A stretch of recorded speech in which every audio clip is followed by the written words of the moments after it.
อ้าวมะม่วงต้นมะม่วงต้นมักมันอ้าวจัดลงไปหิวลงไปส่วนต้นทุเรียนเต็มที่เต็มแดนจัดไปแบบนั้นนักเต็มเต็มเอาพี่น้องฟังโซปอเล่าดังเทียนเมื่อกี้นี่ละหัวหน้าเพิ่นย่างเขามาคุยนำเป็นการแลกเปลี่ยนครับเป็นการแลกเปลี่ยนสินค้าพี่น้องฟังโซปอเล่าเพิ่นก็ได้สินค้าแนวหนึ่งมาเพิ่นมาขายให้เฮาเพิ่นเอาแนวสองกลับเมื่อครับเอาเนี่ยครับเบิ่งที่ใดเบิ่งที่ใดอยู่ศอกอยู่มือแม้กระทั่งใส่ตะกร้าใส่ตะกร้าอยู่ลงไปอุ้มลงไปอยู่ในกระสอบคือกันครับสินค้าฝั่งไทยเอาช่วงนี้ทุเรียนถือด้วยครับทุเรียนถือโลละร้อยหรือว่าหน่วยละร้อยหรือเป็นขายเขาได้พวกกับหูแต่หูแต่ว่าร้อยอยู่ลงไปเต็มนี่ครับภาพบรรยากาศ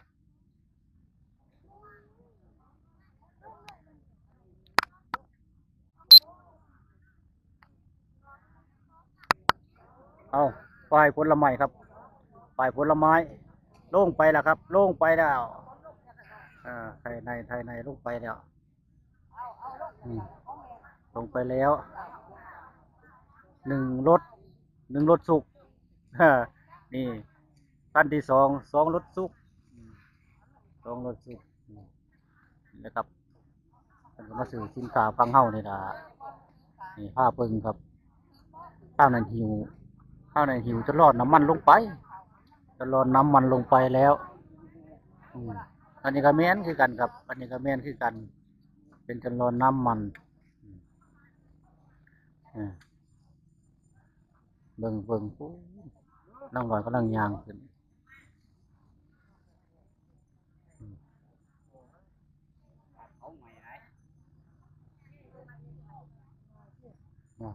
ล่างยางขึ้นทาล่างดันขึ้นมา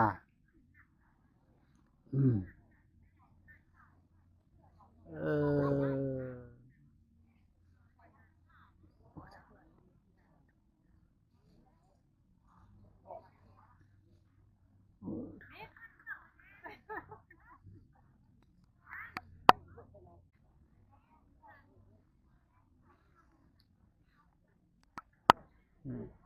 ลงไปอีกแล้วคุณไทยในลงไปมันหิวอีก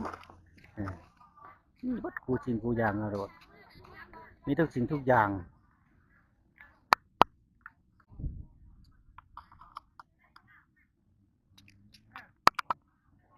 เอานี่ครับหนูลงไปแล้วโอ้ทางนั้นหามขึ้นมาเลยครับหามกับหนูหามกับดึงเนี่ยได้สิเงยกว่ากันคนว่าสู้หามบ่ได้ครับหามง่ายกลัวลากขึ้นมากับเมื่อยว่าฉันตอนลงไปลากลงไปอยู่ครับตอนขึ้นมาหามกันขึ้นมาเอานี่แหละครับภาพบรรยากาศในการขนของลงทาจัดลงไปหนูลงไปจักไม่ยังแล้วเนี่ยครับอยู่ในหันก็บอกว่าถือสินค้าทุกสิ่งทุกอย่างมีเบิดทุกสิ่งทุกอย่าง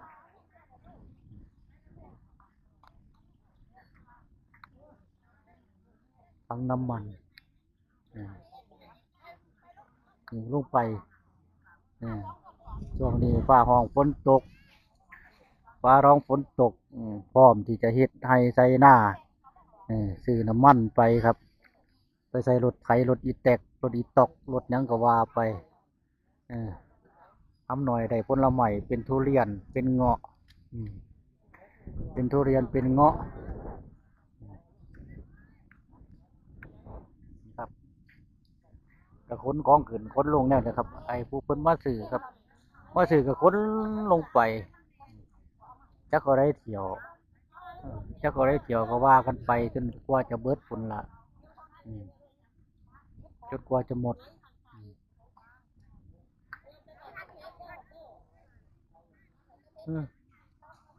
หายแล้วเว้ยโอ้ยเสียวนำเด็กๆเด้ทางนั้นดันขึ้นมาแล้วคุณดันขึ้นมาไทยใน นี่แหละเพิ่นว่าตอนลงมันบ่เมื่อยปานใดอยู่ไว้ดันไว้ตอนขึ้นแล้วดันอย่างเดียวครับ ดันขึ้นอย่างเดียว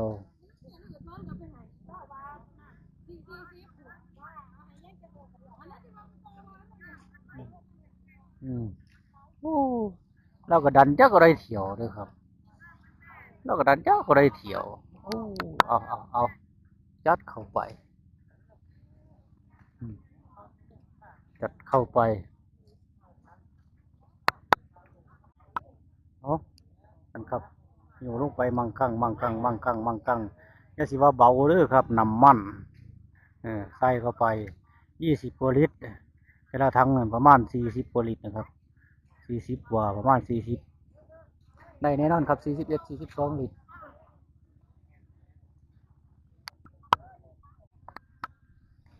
เอาทางนั้นลงคือกันเด้อครับเพิ่นก็อยู่ลงได้2 ทาง2 ข้างโอ้โอ้กำลังอยู่ลงน้ำกลนก็ลงไปพุ่นครับอืมนั่นเห็นบ่นั่นโอ้ยางก่อนพุ่นอีก1 ลำหรือว่า1 ขั้นอ่านี่แหละครับอยู่น้ำกลนน้ำกอยกันไป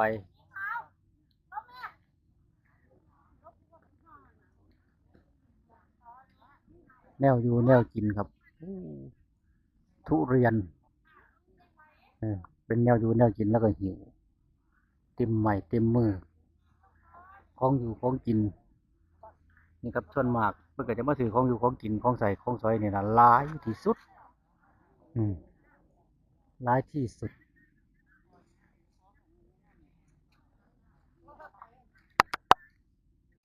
อืม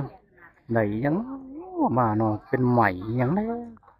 มันก็สิมาเฮ็ดใหม่หีบใหม่ย่างหรือใหม่เนี่ยละโบหูคือกันโบหูคือกันบ่ถามแล้วจันเราหายหัวได้สิว่านัก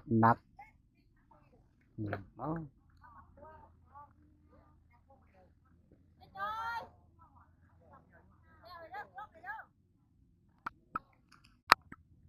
เอาถิ่มลงไปเลยประธานนี่ถิ่มลงไปวำเลยเออทิ้งลงไปวำ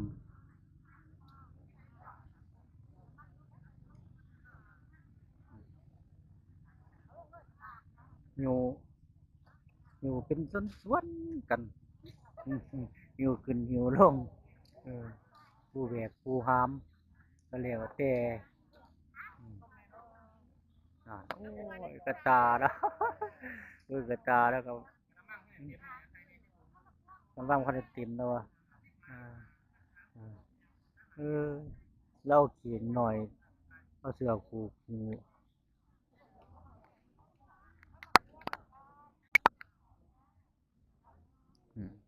โอ้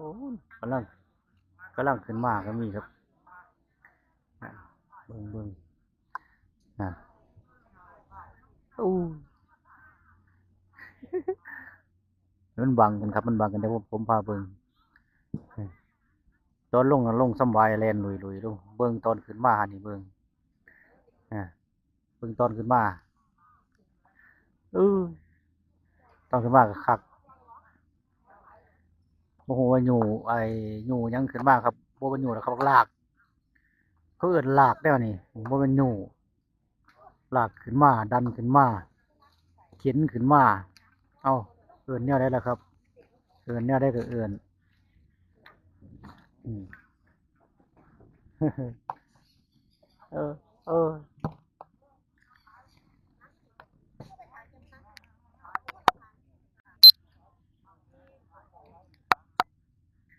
เอาต่อเนื่อง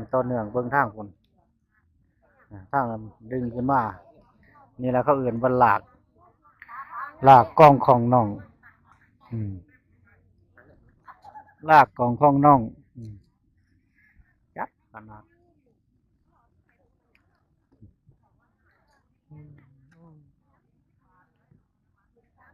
เบิ่งทางพุ่นได้ทั้งเบิ่งทางนั้นจริงทั้งกิโลลง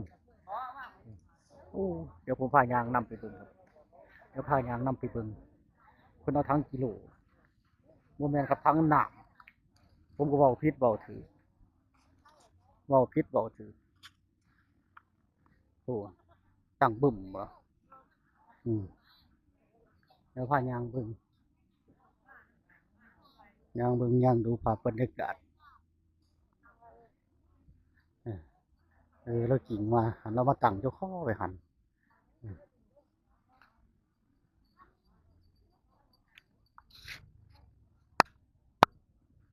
เอาดูยายครับดูยายดูยาย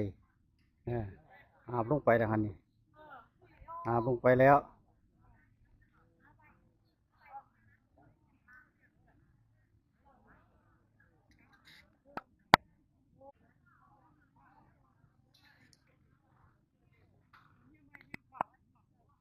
อ๋อนี่นะครับมือนี้มีจักลำเรือ1 ลำ2 ลำ3 ลำ4 ลำ5 ลำ6 ลำ7 ลำ8 ลำ9 ลำ10 ลำ11 12 13 14 15 16 17นี่แหละครับประมาณ15 16 หมู่บ้านครับแต่ว่าเรือมี17 ลำนี่นะครับเพราะว่าอีก2 ลำนี่อีกลำหนึ่งอาจจะเป็นเรือเที่ยวครับเป็นเรือเที่ยวคือเรือแล่นระหว่างบ้านไม้สิงห์สัมพันธ์กับบ้านดานที่เรือเป็นเรือเช่าบ้านหรือว่าเป็นเรือโดยสารแล่นประจำหมู่บ้านเอานี่นะครับมือนี้มาประมาณ14 15 หมู่บ้านถึง16 หมู่บ้านแต่ว่าบ่แน่ครับอาจจะมีเรือแล่นผ่านหมู่บ้านอื่นเพิ่นก็นั่งมานำกันเรือลำหนึ่งอาจจะมีคนโดยสารมา2 ถึง 3 หมู่บ้านก็เป็นไปได้คือกันครับเป็นไปได้คือกันผมกับโบหูคือกันนี่ครับเบิ่งภาพบรรยากาศ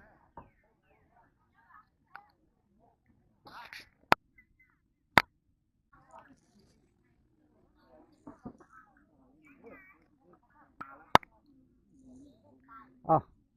สำหรับช่วงนี้ก็ถือว่าใช้เวลาพอสมควรครับใช้เวลาพอสมควรจะได้เดินทางกลับนี่ครับเดี๋ยวเก็บภาพบรรยากาศทางขึ้นจักเล็กจักน้อยแล้วก็จะเดินทางกลับครับนี่ครับเมื่อนี้บัวนั่งอยู่ห่มหลายเด้อครับแล้วคือเถื่อคือทุกมือที่ผมเคยมาแดดค่อนข้างที่จะร้อนเธอจะนั่งเต็มอยู่นี่ครับนั่งเต็มอยู่นี่นั่งเต็มอยู่น้ำมันนี่ครับนี่ครับเป็นเวลาทรงถ่ายครับตอนเดินทางครับถ่ายภาพบรรยากาศข้างๆให้เบิ่งจักเล็กจักน้อยแล้วก็เดินทางกลับครับผู้คนสินค้าก็ยังขนอยู่คือเก่าเลยครับก็ยังขนอยู่แบบนี้เอานี่ครับสินค้าทุกอย่างเป็นปุ๋ยเป็นฝุ่นเป็นปุ๋ยเป็นของอยู่ของกินมีหลากมีหลายเอาบางคนก็มาเที่ยวตลาดนี่ครับมากมานั่งเศร้าหมองเศร้าเมื่อยกินข้าวกินน้ำก่อนที่จะเดินทางกลับเป็นไงเมายาอีกวิวบอกเราอะเอายาอีกเพราะอะไรยาก็มาเดี๋ยวเว้ยมาเอาเงินนั่นแหละบ่ไรว่า3,000บ่ปล่อยบ่ได้ยังได้บ่ทันได้เนาะบ่ผ่านเนาะโอ้ยพ่อใหญ่เอาลูกที่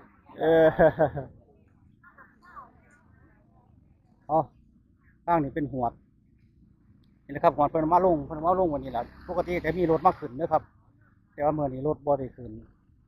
รถเพิ่นว่ามาหรือจังได๋เดี๋ยวนะครับครับผมเอารถมอเตอร์ไซค์จอดไว้พูนสำหรับคลิปนี้ก็ขอจบคลิปไปเพียงเท่านี้ครับก็พอกันคลิปหน้าเดี๋ยวพาไปยังเบิ่งไปไกลๆมอเตอร์ไซค์มอเตอร์ไซค์ผมจอดอยู่ห่มนี่ครับมอเตอร์ไซค์ผมจอดอยู่ร่มแล้วพี่น้องเพิ่นมาเศร้าห่มมาพักอาศัยมาใช้ดีประธานเต็มอาญะอยู่นี่มอเตอร์ไซค์เดี๋ยวผมจะขออนุญาตเพิ่นเอารถมอเตอร์ไซค์ออกเอารถมอเตอร์ไซค์ออกเพิ่นนั่งเศร้าผมเศร้ามีแห้งอยู่